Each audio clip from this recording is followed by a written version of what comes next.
Keir Starmer. Prime Minister is accompanied by a high-level delegation comprising the External Affairs Minister, Dr. S. Jaishankar, the Commerce and Industries Minister, Shri Piyush Goyal, and National Security Advisor, Shri Ajit Doval, as well as an official and business delegation. Prime Minister landed in the UK yesterday and received a traditionally warm and festive welcome by representatives of the Indian community in the UK. Earlier this morning, Prime Minister was hosted by Prime Minister Starmer at the Chequers estate, the official country residence of the Prime Minister of the UK. The two leaders spent nearly 3 hours together this morning, during which they held restricted and delegation-level talks, including over lunch.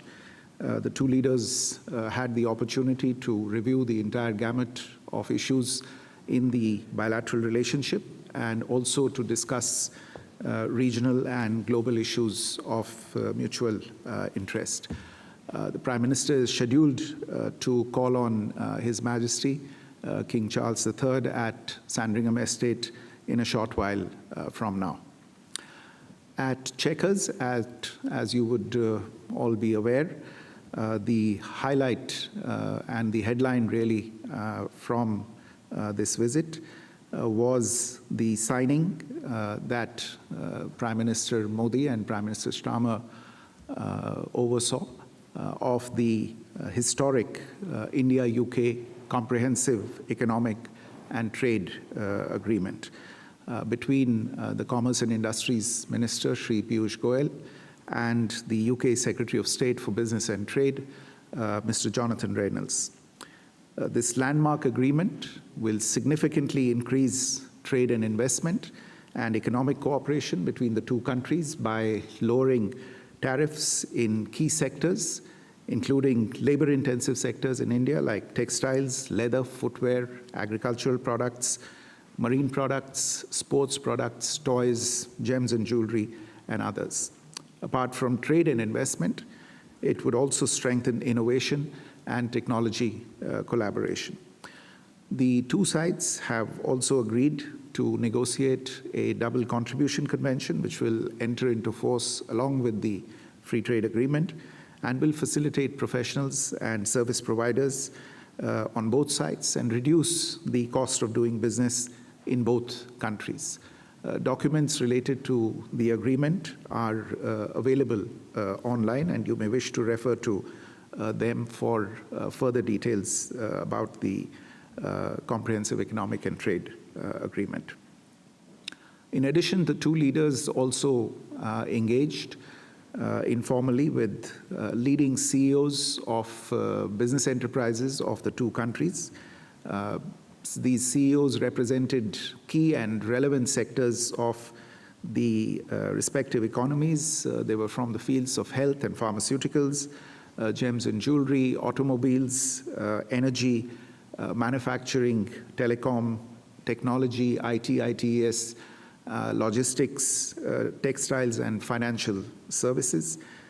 All the business leaders expressed great satisfaction at the conclusion of the free trade agreement, which they were confident would unlock several opportunities for businesses in both countries and lead to greater economic collaboration between them.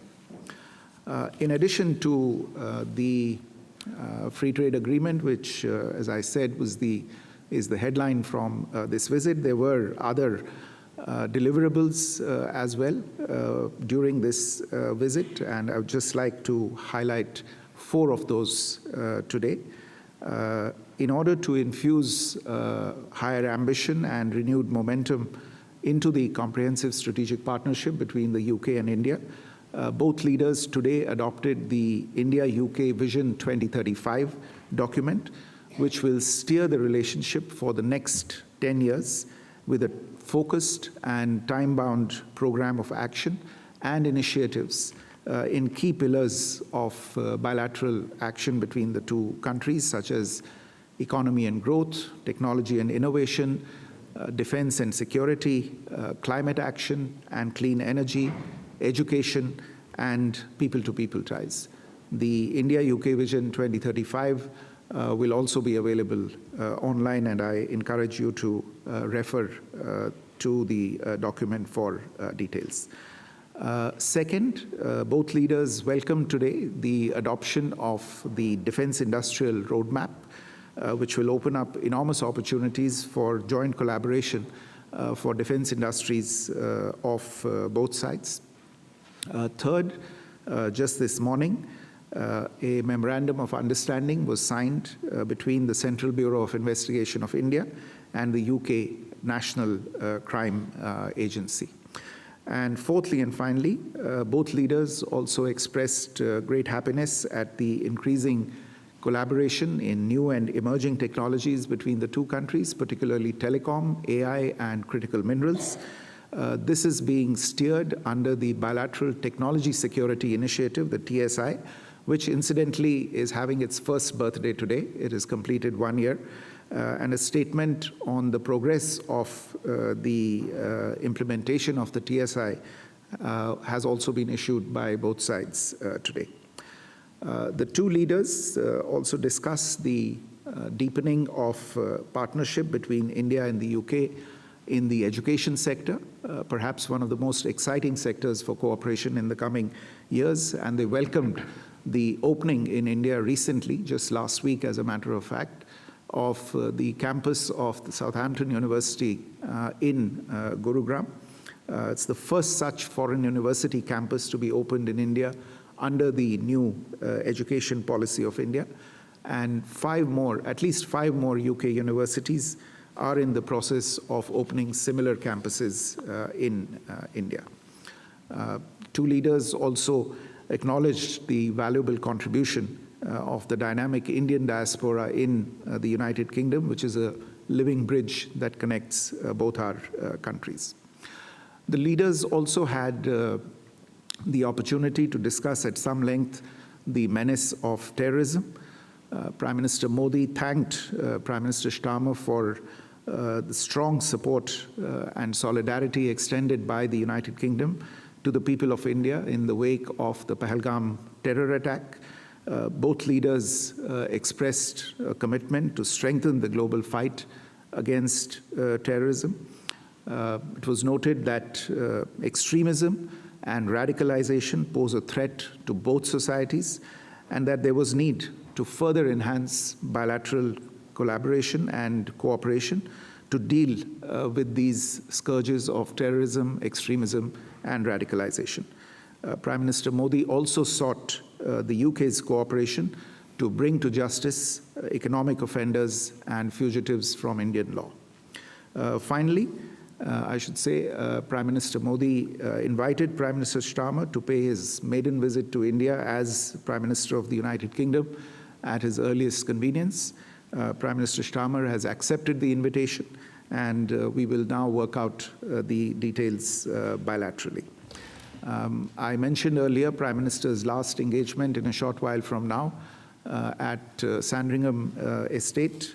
During this engagement, he will hand over to His Majesty the King a sapling as part of the tree plantation program that the Prime Minister has pioneered back home in India, Ek Ped Maa Ke Naam, Plant for Mother. This will be planted in Sandringham Estate during the planting season this autumn. You would have heard also the Prime Minister speak during the engagement with the media earlier this morning, and in their private conversation as well. The Prime Minister conveyed the condolences to the families of the victims of the Air India air crash recently.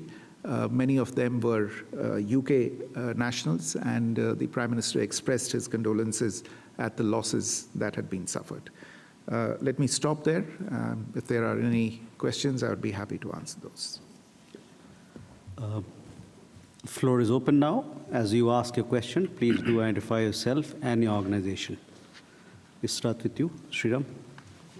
Yeah, Mike. Thank you, Mr. Foreign Secretary. Sriram Lakshman from The Hindu. I wanted to ask you about the Pahalgam terror attacks. There was a parliamentary delegation here last month hoping to convey India's position and response to those. And I wanted to ask, out of today's meeting, has there been any indication there'll be a change in the UK government's response to such situations if they were to recur? Question one. And if I may, a quick question. Was the United States discussed in the Trump administration? Because India and the UK have both been discussing trade with the Trump administration, and there's kind of a retrenchment of the United States under the Trump administration from multilateralism. Does that kind of bring interests of the UK and India closer together? Was that discussed at all? Vishal.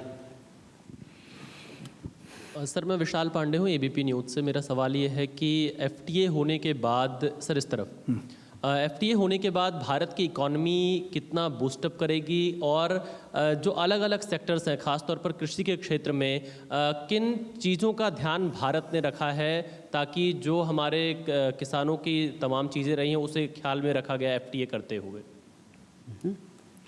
Gautam, you have a question? Gautam from DD India. Just wanted to ask, in terms of congratulations, first of all, getting the FTA across the line, especially Mr. Srinivas, and to you itself. Just wanted to ask, in terms of what other spin-off benefits do you expect, out of this FTA once it comes into effect, where investments are concerned, people-to-people ties are concerned, overall business between the two countries is concerned? Please. Hi, I'm Rupanjana from Bhartaman and Asian Voice. How will India ensure the free trade agreement is delivering on its intended goals over the time? Will there be a joint review committee or any committees as such?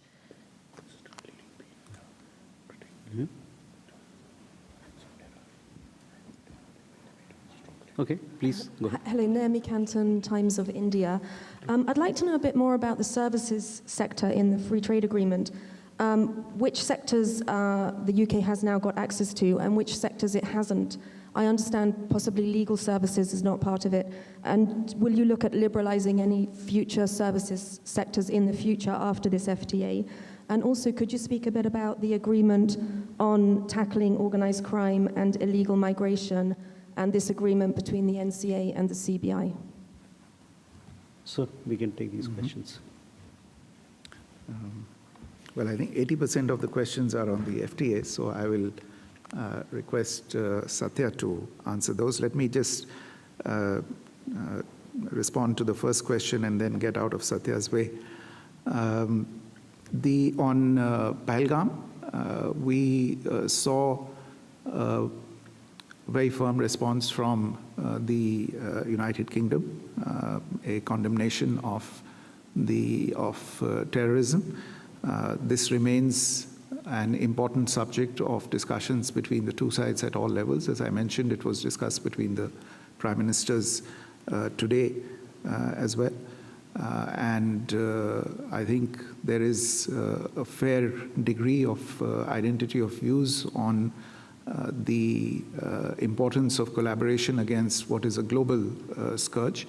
And there is already close cooperation between India and the UK at multiple levels, the official levels, and between the concerned authorities on law enforcement authorities on the two sides as well. We expect that this will continue in coming times.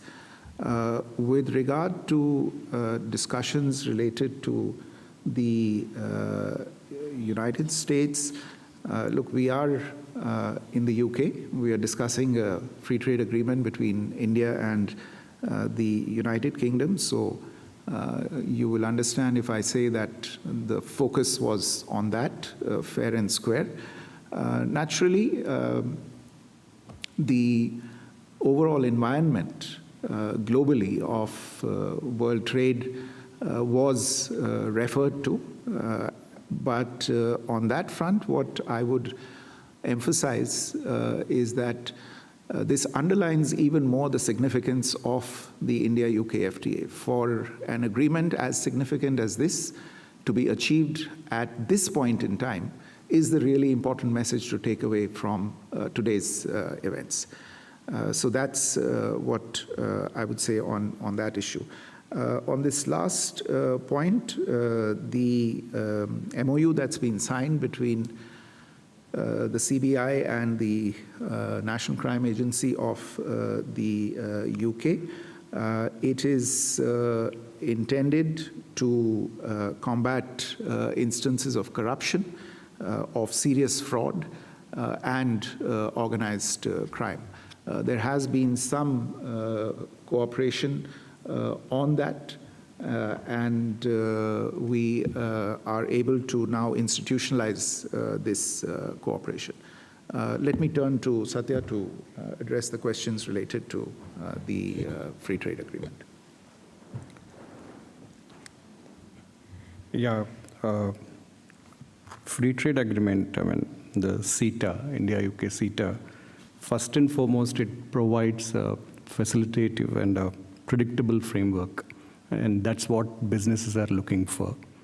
They need certainty, a certainty of tariff regime, a certainty of regulations. I think that's what this legally binding agreement is providing. In terms of sectoral interests, I think it covers a large amount of trade in goods, both agri and non-agri sector. And for all of your information, the agreement is up on the website, so you could have a look at the schedules which are there, and each of the sector analysis. I think quite a few of impact analysis is also being given. In terms of spin-off effects, obviously when businesses are looking for certainty, I think the trade is going to definitely go up. We are looking in terms of doubling of the trade by 2030. And then also it'll rope in investments, because in sectors of the future, and when this certain regime is there, I think investments are going to really go up. There are mechanisms built in terms of joint committees in various chapters, so the policy areas. In terms of, I think we would come with this as it moves.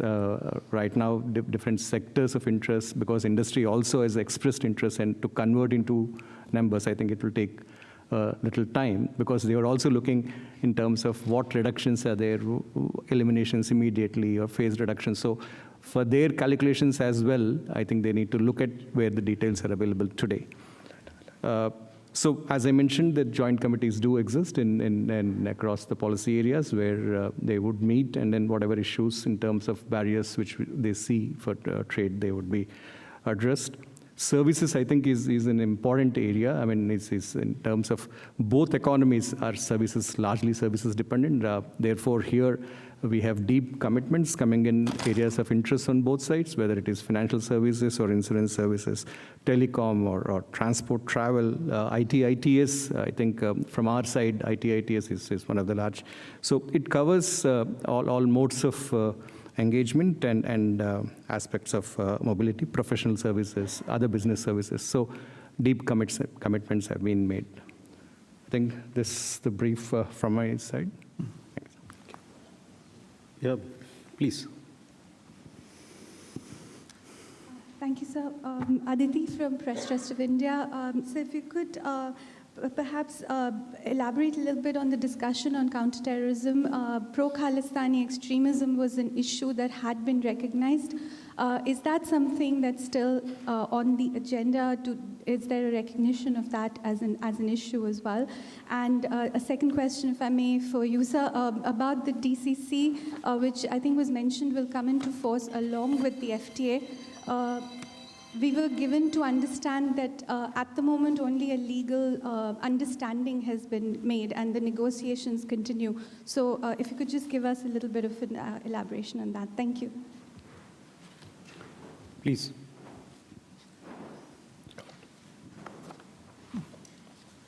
Hello, my name is Lavina Tandon from India Today and Aaj Tak. In the light of launching the ball between the swing and the miss and the straight bat metaphor, may I just ask, what was the response of Sir Keir Starmer, the Prime Minister, on the swift action on Khalistan issue or any such matters of law and order that caused disturbance in both the countries? Economic offenders, what was the response? And also, did the response of India in Pahalgam discussed, and what was the response? Does the Prime Minister or the country stand on our side, or endorses, if I can say? They don't have the right to endorse, but do they stand on our side in any way? Thank you. Aditya?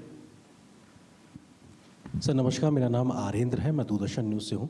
Vision 2035 document में क्या नया है, थोड़ा सा अगर उस पर विस्तार आप दे सकें, और डिफेंस इंडस्ट्रियल रोड मैप में क्या विस्तार रहेगा, कैसे इसको ज़मीन पर उतारा जाएगा, इस पर आप थोड़ा सा जानकारी दे सकें। Please. Hello, Muvija from Reuters.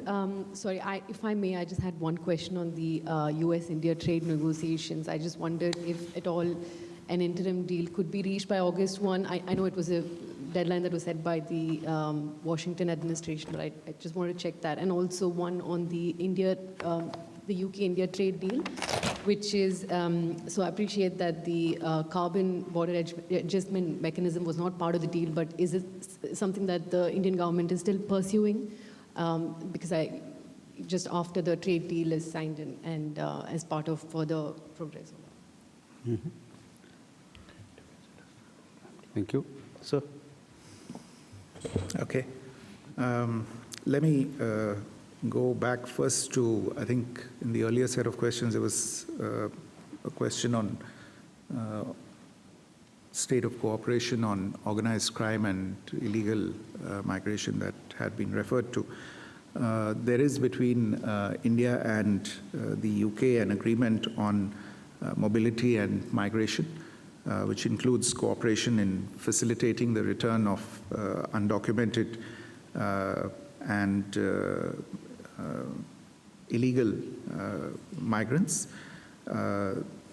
This is working well. There have been some innovations on this as well that have been agreed recently, and it's proceeding well.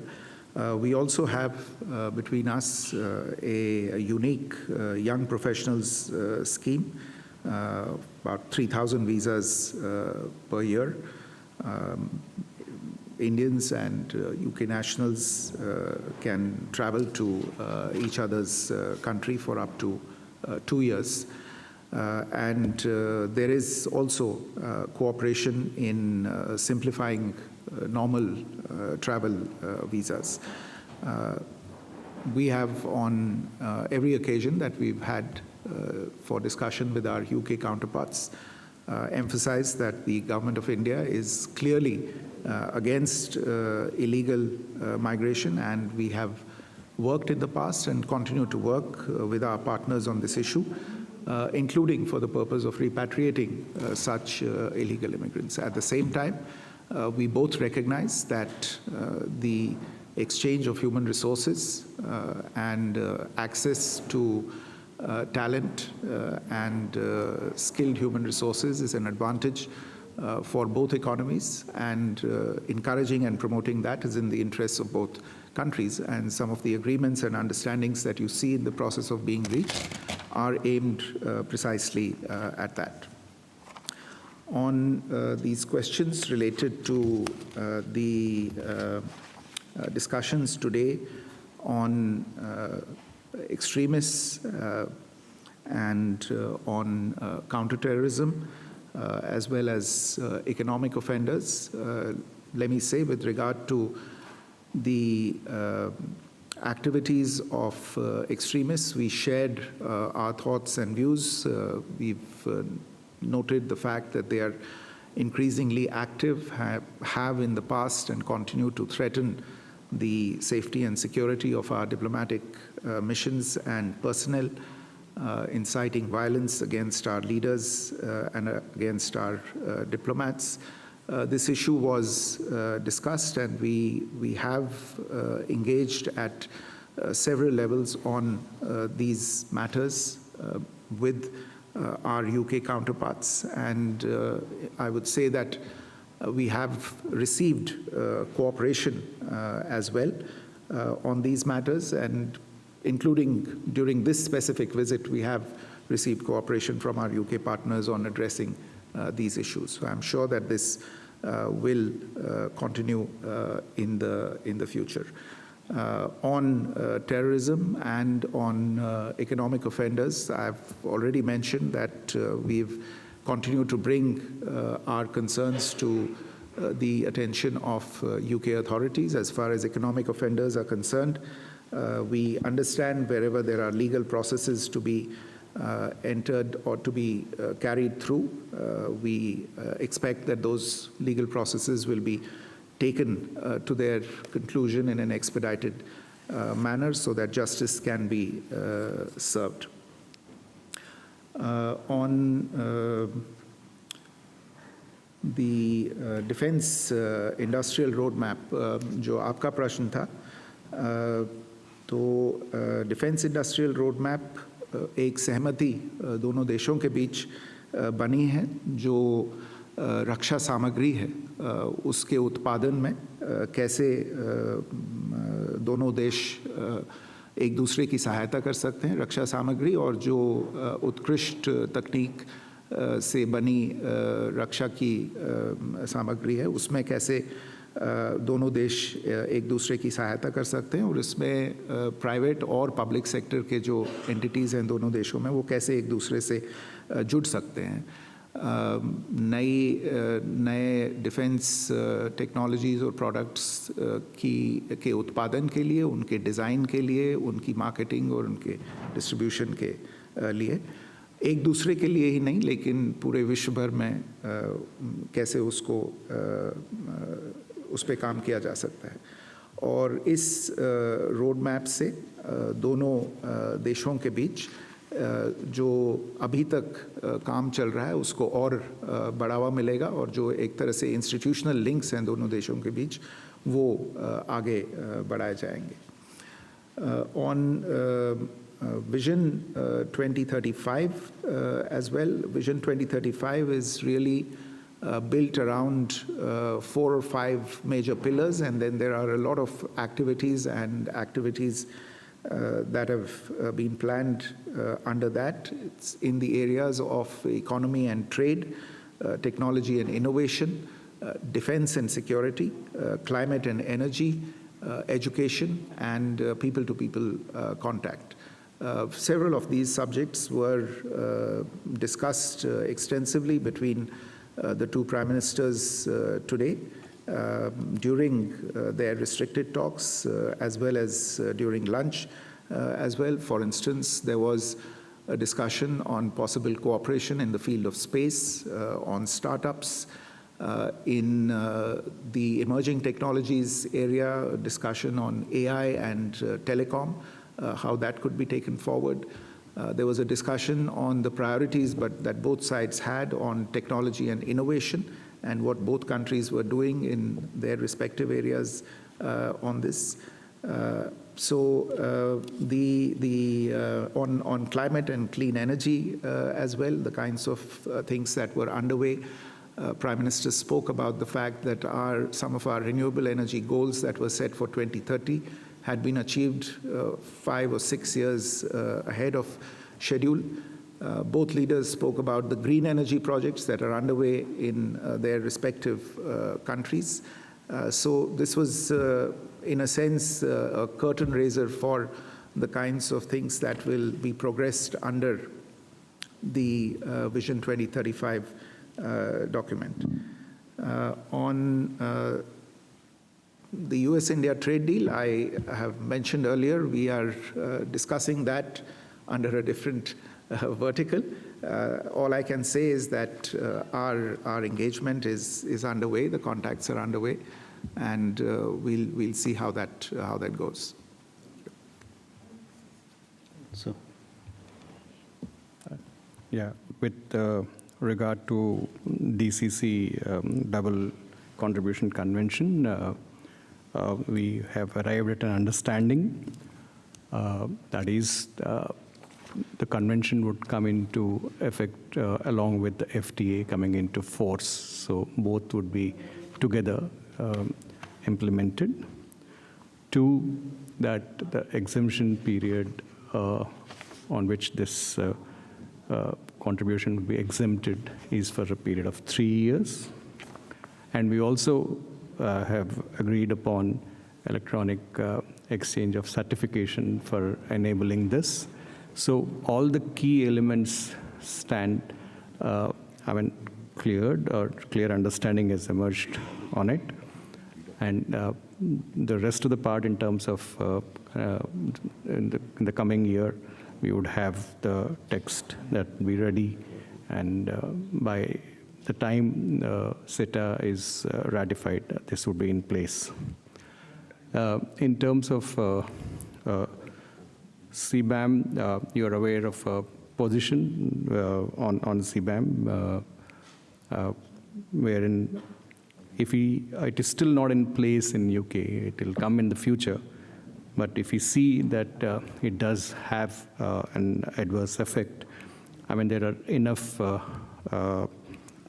measures which would be taken, and as and when it comes into play and then we see an adverse effect, we would have appropriate measures to address those concerns. Thank you, sir. With that, ladies and gentlemen, we come to the close of this press briefing. Thank you very much for your presence. तो आप ये विदेश मंत्रालय की press conference देख रहे थे। विदेश सचिव विक्रम मिस्री बता रहे थे कि पीएम मोदी के ब्रिटेन दौरे के दौरान क्या कुछ हुआ। जो महत्वपूर्ण बिंदु उन्होंने बताए, दोनों देशों के बीच में व्यापार समझौता हुआ है, आतंकवाद को लेकर के बातचीत हुई है, आर्थिक रूप से जो भगोड़े अपराधी हैं उनको लेकर के बातचीत हुई है, जो खालिस्तानी एक्सट्रीमिज्म है वहाँ पर उसको लेकर भी बातचीत हुई है। तो इस कार्यक्रम में फिलहाल इतना ही। आप बने रहिए डीडी न्यूज़ के साथ। नमस्कार।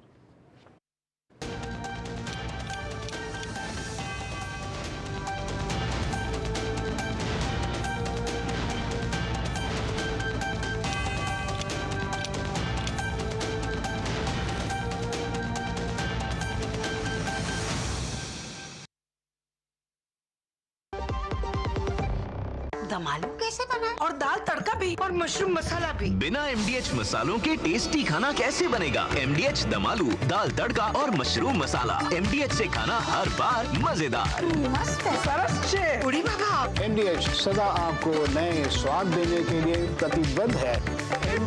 MDH। Sir, berry pulao try करो, मस्त है। कैसा है? अरे उसको काहे को बुरता है? टिप्स इग्नोर करने का, अपना दिमाग लगाकर ऑर्डर देने का। मार्केट का स्टॉक टिप्स बहुत लोग देता है, डेंजरस हो सकता है। कंपनी और रिस्क पूरा समझने का, फिर इन्वेस्ट करने का।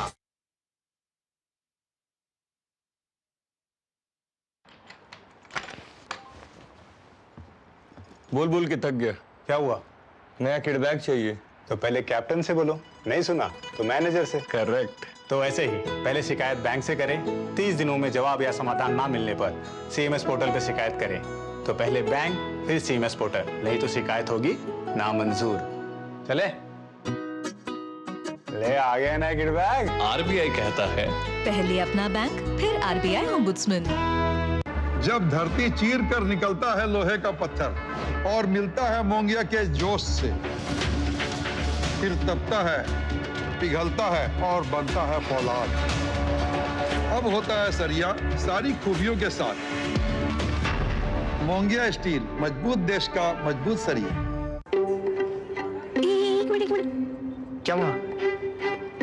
अभी से इतना खर्चा करोगे तो मेरी पढ़ाई का क्या करोगे?